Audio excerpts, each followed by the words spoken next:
Yeah, we're glad to have David here. Okay. Yo, I think there's about 5 or 6 people left. Hey, you guys are survivors. You have the easygoing people. They come in a little bit and they're gone in a couple hours. You guys are the hardcore. You guys have absolutely no life at all. No, I didn't mean that.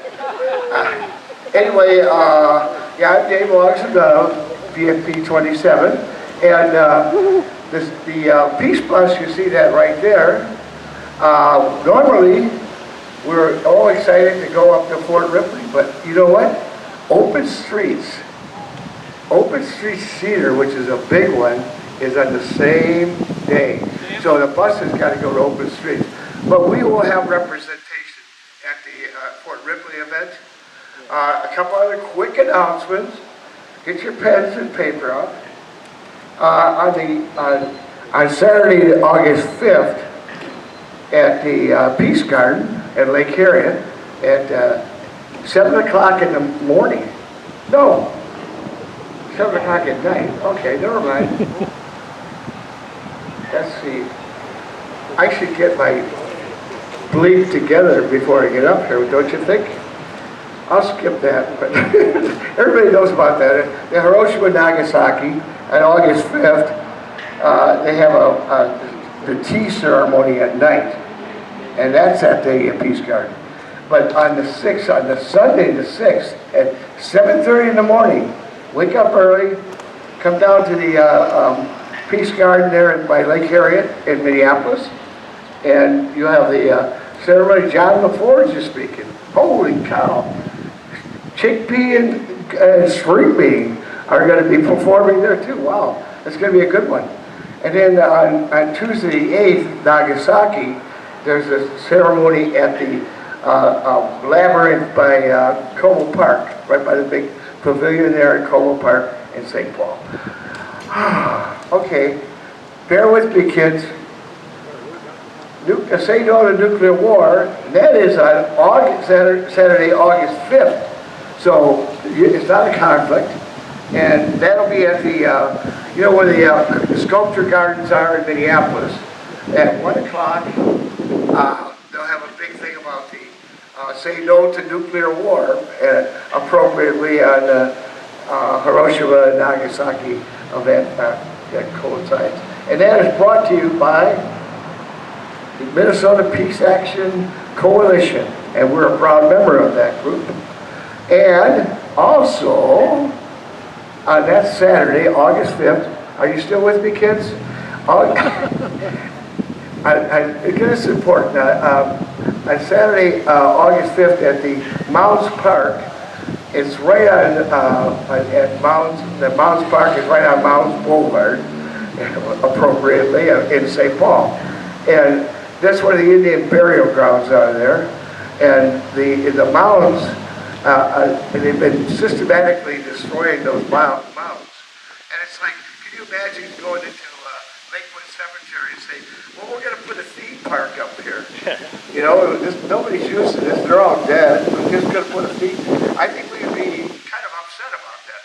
But we have no problem taking the ancestral burial grounds of the native people and plowing them over and putting water parks and stuff there. So they have an annual flower power, it's called, and Oyate Hotonen, which is Tom LeBlanc, Strong Buffalo's group, they put this on.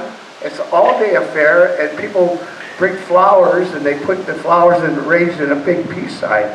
And then they have, in the evening, they have music. It'll be the Buffalo Weavers and other native performers and drummers. So it's really a powerful place because where they have it, there once was burial mounds, but they leveled it to make this park.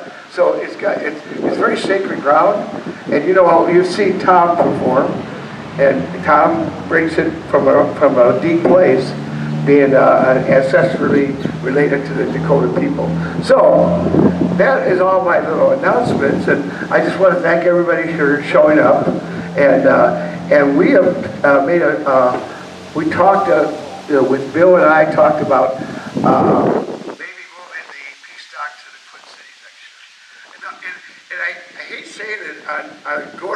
day because it's like, it really works today. I mean, it's just beautiful out here. It's a wonderful setting. But it could be 95 degrees out here, folks. And I think it would have been a little different story here. So by bringing it to Peacestock, to the Twin Cities, trying to hone down the program, I think as much as I love all the speakers here today, it's a lot for people to take in. It's a lot of information. It's a long day. And some of us, not me of course, but some of us are getting a little old. And not myself, but some of you folks out there. And it's kind of hard to sit for 6-7 hours. And no matter how amazing the speakers are, we had really, really amazing speakers today. So, and I'm being long-winded myself. See, look at Mike's giving me the. Hey, look at Fern over here too. What? Where's the love? Anyway, so just thank you for all coming out. And next year, we'll try to make a really amazing Peacestock in the Twin Cities. And it'll probably be indoors because there's a lot of wonderful venues there. And we just had an event last night at Mixed Blood Theater. And it was really it was really great. It was very nice indoors. So that is it from me. Woo, here's for Bill Habedank. You know, let me just say this. This is maybe the last year we do Peacestock here. And Bill Habedank, this is his baby, you know. And I was really, yeah, Bill Habedank, you know, and the thing about Bill, I came up to him and I said, you know, Bill, I think maybe we should move into the Twin Cities. And I thought, oh my God, this is really hard for me to do this. I want to break his heart. And he said, no, I think it's the right time. He was ready. He's done a lot of work over the years, and it's taken his toll on his health. And once again, thanks a lot, Bill.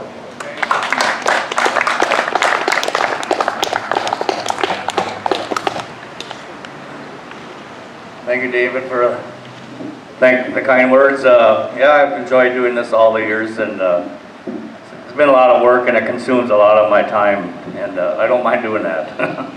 But I just wish more people would come.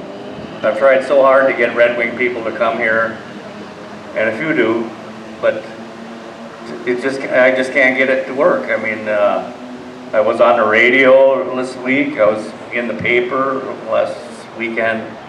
I mean, what more can we do? I mean, if they don't want to hear it, I can't force it on them. So I guess we're going to have to move to a higher population area to get more people. But we got to get people who don't necessarily agree with us, and that's why I have the open mic, which is up next. I wanted people to come here and talk with us and tell us why they believe what they believe, because we would listen, and we would listen politely, but it didn't happen. And we have 3 speakers, but they're all on our side, and I'm glad they're going to speak. I mean, we need to fill up some time, but I'm sure they'll say some important things. But yeah, it's a struggle. Seems to get harder every year. I don't know why. Things get worse in our country and foreign affairs and war and fewer people. It's hard to understand. Well, people are they getting burned out? I don't know. Some of us aren't, but we got to keep going. Anyway, it's time for the open mic. And like I said, we have 3 signees. I'm going to call upon Doc. Dwayne Tressler, he calls himself Doc. He's from Harmony, Minnesota. He's a new member of our Veterans for Peace chapter this year, and we'll give you 7 minutes to talk, Doc. Okay? This microphone also will be available if you want to stay down here. Oh yeah, you can speak down there. No, you can speak here if you want. Hi, family. I'm an addict known as Doc, and I'm very grateful for this opportunity. But Doc, we always seen all my relations, all my relatives, and I want to address all y'all and my other relatives, the standstill people, and like all these beautiful flowers, and the clown people, the 2-legged, the 4-legged, and 6-legged, and 8-legged, because we're all related here, and a big part of our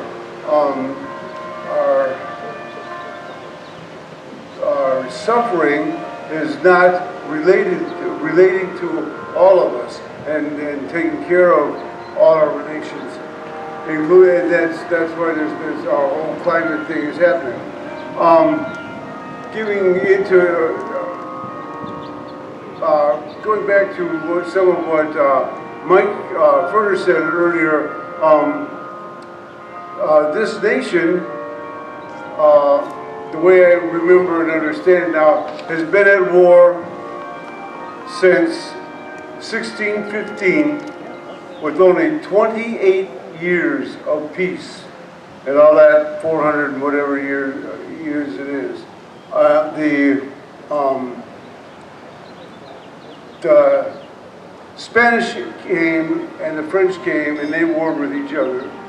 Then the English came and they warred with all three of them. But the first thing they did when the English came is they warred with the indigenous. It seems that our nation was started on thievery, genocide, ecocide, and I forget the last side that we were talking about, but and slavery and thievery.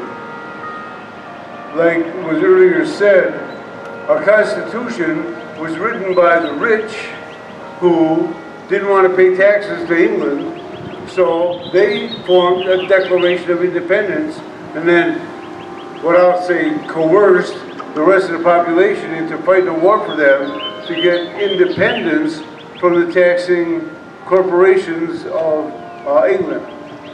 And then had their own kind of taxation thing.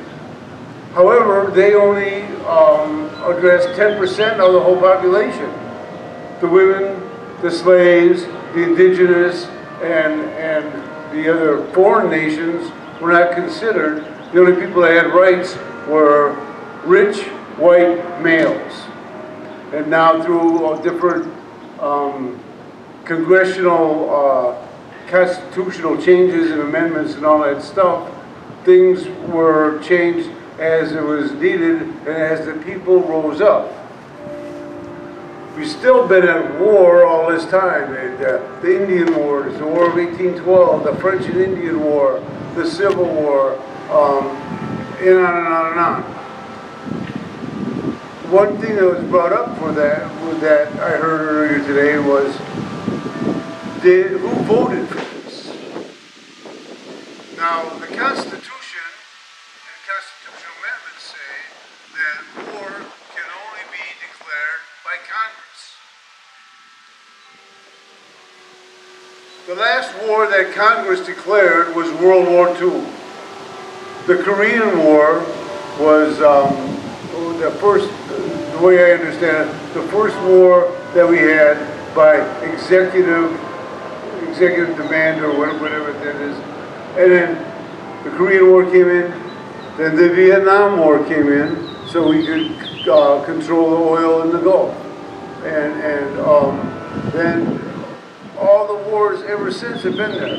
The wars to fight against weapons of mass destruction was an executive order. It wasn't a war voted by the people. And this ongoing war for the last 400 years, with only for the last 50 years now, has all been on executive order.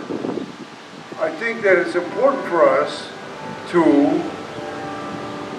go to our representatives the best we can and bug the fire out of them and get them to know that we want no more war, no way, no how. Bring bring our brothers and sisters home and use that money for roads, schools, healthcare, and the social services that we need as a nation to make this a more viable cosmos, a more viable universe, to make our whole neighborhood or community, the community of everything, a loving, compassionate place for us to live. I was part of an organization back in the day in La Crosse, and we were a social justice organization, and we had one simple mission statement: help our make a more compassionate community. For me, the compassionate community, it covers the universe. And what I can do to keep it pure, clean, and loving. Amen. Thank you for giving me your namaste.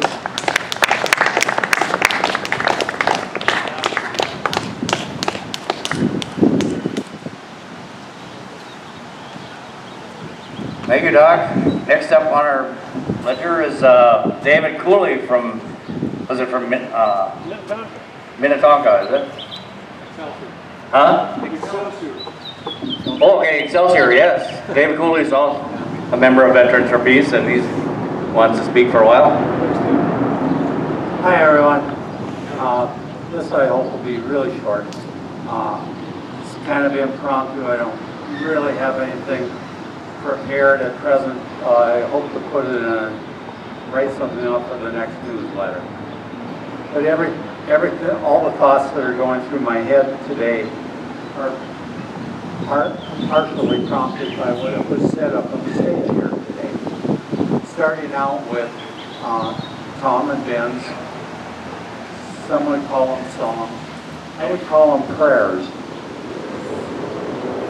And I think, you know, that whole notion of prayer, which is something that had certainly left me since 1966, when I got out of high school. It certainly left me when I went into the service. But I've thought about it more in recent years because of my contact with a couple of different Native people. And so I do offer prayers these days, but they're not Christian prayers. But what I really wanted to get to is, if we want to change things, we have to change ourselves. And yet at the same time, it's hard to change just ourselves if we don't know what we're changing from and to.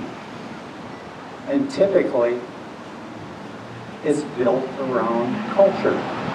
We're cultural beings. We're social beings. And we really need to have that human contact. And yet, what is our culture? Can you all stand up today and tell me what your culture is? What its traditions, what its rituals are? They're kind of loose. There could be a culture here of Veterans for Peace, some of the other peace organizations, in part anyway, that could be part of our culture. But, and none of us are going to be Native people, but we need to find, maybe we can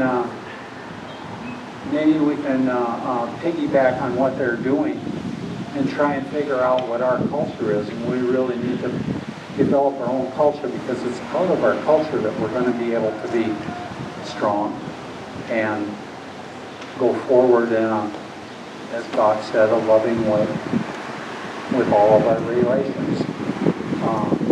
Most of you probably don't know, but I was part of an effort for, I don't know how long it lasted, maybe 3 months, 4 months, within VFP from the president on down. We were working with 4 Arrows after the last convention to try and bring something else to the culture of VFP. And the reason for doing that, among other things, is if whatever culture we have is our dominant culture, that capitalist, consumerist, transactional culture, I give you something, I get something. If that's our basis for our interaction and our relations with everything, with all our relatives, including that tree there that I was sitting next to, or that grass my feet are on, we're in trouble. You know, we need to deepen our relationship. And so there was that effort, but it seems to have fallen apart. I'm going to harass them a little bit more.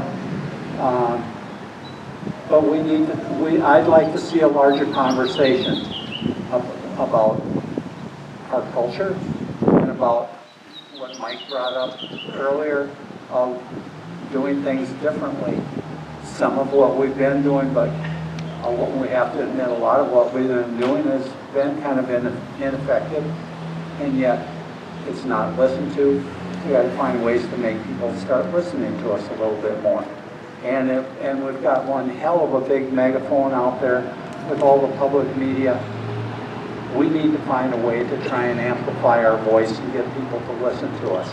And that's going to take a conversation beyond meetings where we talk about, where meetings are talked about, where how much, what the donations have been, or what the various items of a business meeting.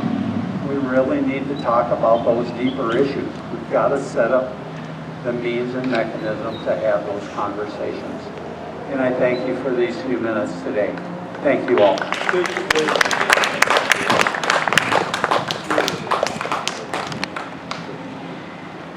Thank you, David, for coming up to speak. Our next speaker is actually from our chapter of Veterans for Peace 115. He's a new member of our chapter. He's from Rochester, Minnesota, a contractor, a member of Veterans for Peace. His name is Gregory Getzman, so please welcome Greg.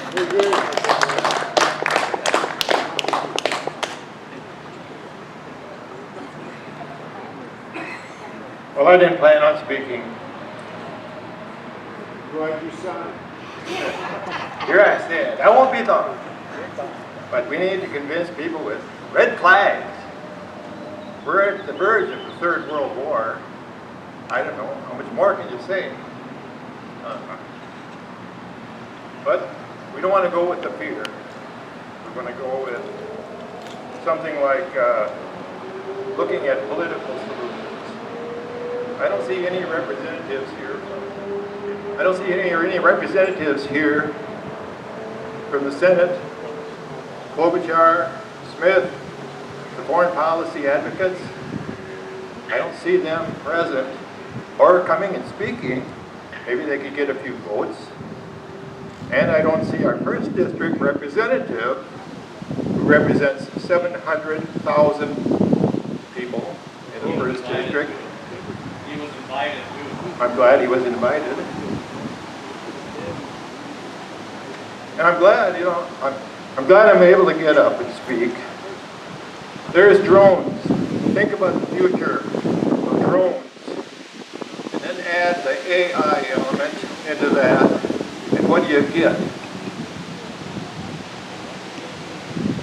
We can use that. We can use that and say, oh, we can lower our energy usage. Let's transfer just as soon as possible. Do some basic research in drones and eliminate all these gasoline, oil guzzling machineries that we've been using. Eliminate them. Keep them on mothballs just in case Russia needs them or Ukraine.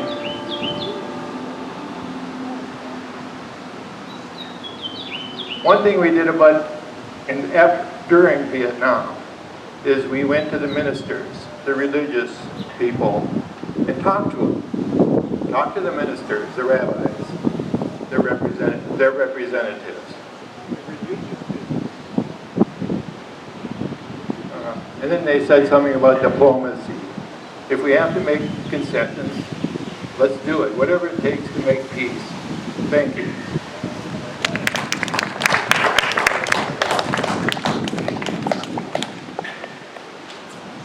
Thank you, Greg. Well, not last but not least, we have one more speaker. He's actually also a member of Veterans for Peace 115, and he's the owner of Fair Trade Books just down the street here. And if you got a little coupon to get validated, he'll give you $10 off on a used book at the store. So I don't know if you can redeem that today, but maybe probably not. When you come back, yeah, come back to Red Wing to do that. So, but anyway. Rick has been a peace and social justice activist for a long, long time, and I've learned a lot from him. And he was actually at Occupy New York. I think he almost got arrested on the bridge, didn't you? Yeah, on the Brooklyn Bridge, was it? Yeah. Anyway, I was in Washington DC for that, but I didn't get arrested. And also in Minneapolis, we had one there too, but that came and left. Obama didn't have exactly help us that much. But anyway, I'm glad that Rick decided to come forward and speak, so please welcome Rick.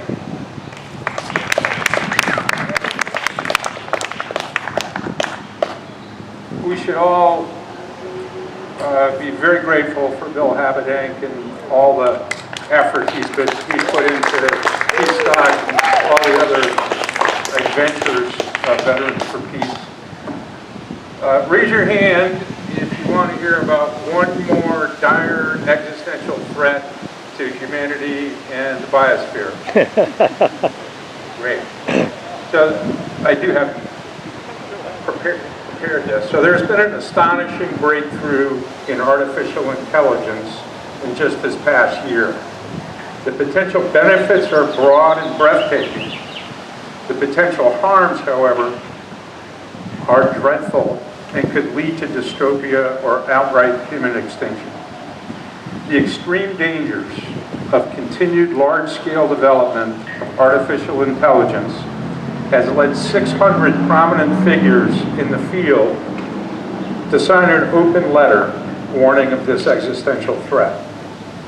It's a wake-up call intended to bring public pressure on big tech and global governments to seriously address the danger of this super powerful technology spinning out of control. Many scientists are referring to this predicament as an Oppenheimer moment, analogous to the decision to drop the bomb and then to proceed with the development of the hydrogen bomb. Unfortunately, the likelihood of self-restraint by big corporations seeking to cash in on the AI gold rush is remote. Equally unlikely is any concerted effort at enforceable international constraints. One such attempt to halt development of lethal autonomous weapon systems has already failed because, you guessed it, the United States and Russia have refused to sign on. So what we have now is a new arms race, one that is likely to overshadow all that have preceded it. There are a number of reasons why an AI arms race is a cause for deep concern. First, AI-enabled weapon systems can be much more powerful and destructive than traditional weapon systems. For example, AI can be used to develop autonomous weapons that can select a target and attack targets without human intervention. This can make it much easier for countries to start wars, as they would not have to worry about the loss of human life on their part. Second, an AI arms race can lead to a decrease in international security. If countries are constantly competing to develop the most advanced AI-enabled weapon systems, it could lead to a breakdown in trust and an increase in tensions. This could make it more likely that countries will use their weapon systems, even if it means risking a wider conflict. Any nation that believes it has achieved a form of AI dominance ahead of potential adversaries will be tempted to leverage that perceived window of opportunity before countermeasures can be deployed by the targeted country. Third, an AI arms race could have unintended consequences. For example, AI-enabled weapons systems could be used to hack into other countries' computer networks or to spread misinformation. This could destabilize entire regions and lead to widespread chaos. Though once confined to the realm of science fiction, the concept of supercomputers killing humans has now become a distinct possibility in the very real world of the near future. In addition to developing a wide variety of autonomous or robotic combat devices, the major military powers are actually rushing to create automated battlefield decision-making systems, or what might be called robot generals.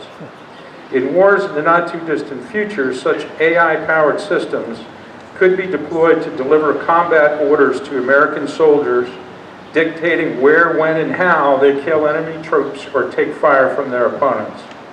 In some scenarios, robot decision makers could even end up exercising control over America's atomic weapons, potentially allowing them to ignite a nuclear war, resulting in humanity's demise. Current technology includes slaughter bots, and I encourage all of you to view a 10-minute video detailing this menace. The video is entitled Slaughter Bots. It demonstrates how these swarming hummingbird-like robots can identify and kill any individual or group, and actually gives an example of an attack on a gathering such as we are having here today. Stuart Russell produced this video, and he's a recognized authority on AI and autonomous weapon systems. He states that weapons like those described in the video are cheap to produce and result in the equivalent, in his words, of enabling anyone to go to a Walmart and buy the equivalent of a nuclear weapon. This sounds like a bit of an exaggeration to me, and I assume that he makes that assertion for effect. At least I hope so. I conclude by asking the question, as the U.S. spends billions of dollars for the Pentagon to develop and deploy these new weapon systems, is this new insanity layered on top of the recent militarization of space by our also newly created Space Force branch, is this making us or anyone, anywhere, any safer? Thanks. We needed to know this, right? One more thing.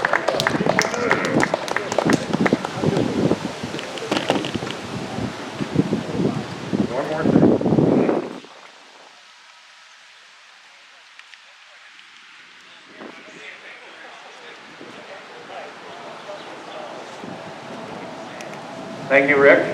Oh, we have one more speaker. Winston, my senior Roman, I forgot the name. Winston, yeah, he's coming up. We can give you 5 minutes. Okay?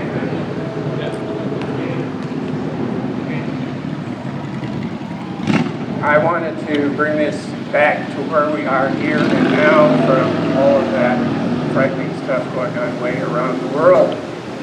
I was born about 3 blocks from here on the day that the Allies marched into Italy. That's why I have the name Winston. Winston Churchill was certainly no anti-war person, but anyway, thanks to all of you folks for coming here today. I have a house about 4 blocks from here. Also have a house in St. Paul. But anyway, I thought I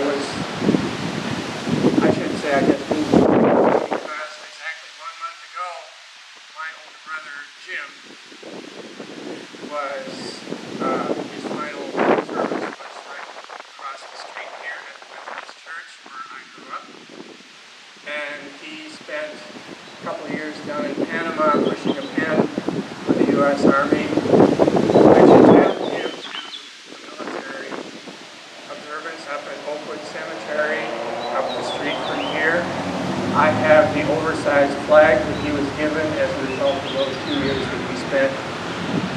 My experience was limited to receiving a notice to report at 4 a.m. in the morning with a pair of socks and a toothbrush to be taken for a physical over to Rochester, and I called up my doctoral advisor and said, could I come back to school? Yes, of course you could come back to school. So I did, unlike many of you folks who did, in fact, join the military. Anyway, I thought it might be appropriate to note that around us today, the majority of the corners here are churches. And so why not bring it back to what those churches are all about? And it occurred to me that that famous quotation about for all they that take up the sword shall perish with the sword. And there has been nothing really new since those words were spoken. And we can only hope that there will be. I just heard the PA system kick in after seeing somebody sitting like this straight back there. I think I know you from, but I can't see for sure if it's Gary Friedel or not. Anyway, thank you again for all of you being here, and I wouldn't be here myself, but for this man who gave me a little flyer, and so we owe a great deal to Bill Habedank for bringing this event to being, and also for all of his service to this organization from his home in, of all places, Red Wing, Minnesota, where, as I recall, the man who was going like this years ago said something down in Frontenac, a few miles from here, about Red Wing being somewhat to the right of Basel or the Hun. But anyway, welcome, and I'm glad to have a little part in this. I just got here myself about a half hour ago. Not far from here. So, welcome to all of you, and thanks for all you're doing, and thanks to Bill and everybody for this beautiful day and this event. Thank you.